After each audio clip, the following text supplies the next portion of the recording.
A doutrina do livro do Apocalipse, capítulo 13, parte 3, dia 22 de novembro de 2025. 6 é o número do homem, pois ele foi feito no sexto dia. E veja Apocalipse 13, 18. Havia 6 cidades de refúgio para um homicida. Números 35, 13. Na Bíblia, há 6 palavras para homem, 4 no Antigo Testamento e 2 no Novo. Nosso Senhor foi crucificado por homens e para homens na hora sexta. 7. Como é bem conhecido, é o número da perfeição. Quão impressionante! Então, que em Mateus 1,17, o Espírito Santo nos informa que havia 14 gerações de Abraão a Davi, 14 de Davi ao cativeiro babilônico e 14 do cativeiro até Cristo, ou 42 ao todo. E 42 é 7 vezes 6, a 42ª geração de Abraão, sendo o homem perfeito. Fique em reverência sagrada, meu leitor e ouvinte, diante de tal obra divina. 8 significa um novo começo. Foi Noé a 8ª pessoa, 2 Pedro 2,5, que saiu da arca para a terra para começar uma nova ordem de coisas. A circuncisão deveria ser administrada no 8º dia. Gênesis 17, 12. No 8º dia, os sacerdotes de Israel entraram em seu serviço. Levítico 8, 33 e Levítico 9, 1. Naquele dia, o leproso foi purificado. Levítico 14, 10, 11. E o nazireu foi restaurado. Números 6, 10. Apenas 8 escritores foram empregados por Deus no Novo Testamento. 13 é o número de revolta ou apostasia. 12 anos serviram a Kedorlaomer e no 13º ano se rebelaram. Gênesis 14, 4. Observem Esther 3,13. Em Marcos 7, 21 e 22. Nosso Senhor enumerou 13 características do coração apóstata do homem. O dragão, o arque apóstata, é mencionado apenas 13 vezes no Novo Testamento. O mesmo significado aparece em seus múltiplos. Assim, um dos significados de 2 é o de testemunho. João 8,17, Apocalipse 11,3. E 14 fala de testemunho perfeito ou completo, como em Neemias 8,4. As 14 epístolas de Paulo. 15, 5 vezes 3, é uma manifestação de graça. 2 Reis 26, Levítico 23, 6, 34 e 39. 10 é o número de responsabilidade. Gênesis 18, 22, Gênesis 24, 55 e Êxodo 34, 28. E, portanto, quando Cristo graciosamente alimentou a multidão e eles foram obrigados a participar de maneira ordenada, faça-os sentar-se aos 50, 5 vezes 10, em uma empresa. Lucas 9, 14. Judas é o 26º livro, 13 vezes 2. Do Novo Testamento, e seu tema óbvio é a apostasia, testemunhando a favor e contra ela. Versículos 4, 8, 11 a 13. 24. Um prelúdio apropriado para o Apocalipse. Quando os judeus trataram Paulo como um apóstata, eles colocaram sobre ele 40 chicotadas menos 1. 39 ou 13 vezes 3.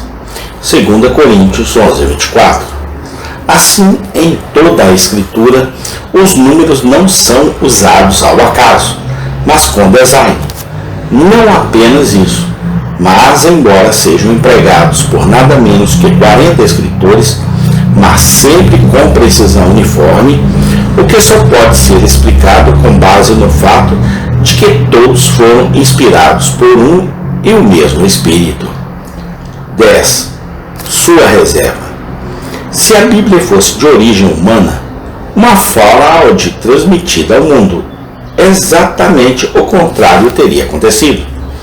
Quando os escritores humanos tratam de assuntos de interesse extraordinário, eles lidam com eles de forma dramática e não prosaica, e de uma maneira que atrairá os amantes do sensacional.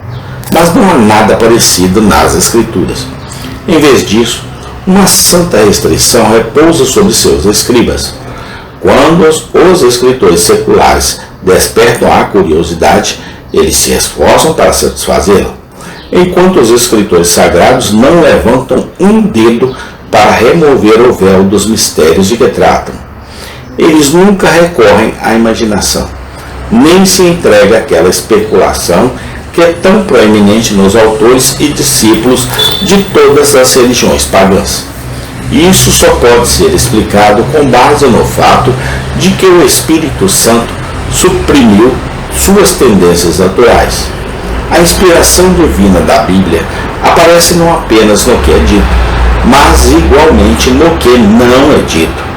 Seus silêncios são tão eloquentes quanto o seu discurso. Nenhuma explicação é dada sobre o modus das três pessoas na divindade. Em contraste marcante com os raciocínios presunçosos de não poucos teólogos, que procuravam ser sábios acima do que está escrito. Quão escassas são as informações fornecidas sobre muitas coisas sobre as quais o coração humano anseia por luz. Nas porções históricas, homens e nações aparecem abruptamente, levantando a cortina do esquecimento, dando um passo para a frente do palco por um breve momento, e depois desaparecendo no desconhecido. Está cheio de lacunas que autores humanos teriam preenchido. Quantas vezes desejamos que os evangelistas tivessem sido mais comunicativos? Se eles tivessem sido deixados à sua própria sabedoria, os evangelhos teriam sido muito mais completos e longos. Nenhuma descrição é dada da aparência corporal de Cristo. Eles não dizem uma palavra sobre sua estatura, compleição ou características. O que é ainda mais notável, exceto por uma breve declaração sobre ele como um menino de 12 anos. Os primeiros 30 anos de vida de Nosso Senhor são passados em completo silêncio, o que é muito diferente dos relatos lendários dos escritores apócrifos. Não há na Bíblia a menor satisfação da curiosidade ociosa, mas uma notável repressão da mesma. Nada nos é dito sobre essas experiências da alma, redimida ou reproba, imediatamente após a morte. É pouco sobre o estado eterno. As Escrituras não são para entretenimento, mas são dadas para fins práticos e espirituais. Embora as Sagradas Escrituras nos tornem conhecidos muitos fatos, não o fazem mais do que contribuem para o desígnio do Espírito Santo e são para nossa instrução moral. Muito pouca informação é fornecida, às vezes nenhuma, sobre os amanuenses de Deus. Nem sabemos quem escreveu os livros de Ruth e Esther. Nenhuma conta é dada das horas de encerramento de Pedro, Paulo e João. Não é assim com historiadores e biógrafos sem inspiração? Amém. Tem continuação. Obrigado, Deus, pelas maravilhas que Tu faz para nós através da Bíblia Sagrada. Te louvamos e te adoramos. Por Cristo Jesus, nosso Senhor. Amém.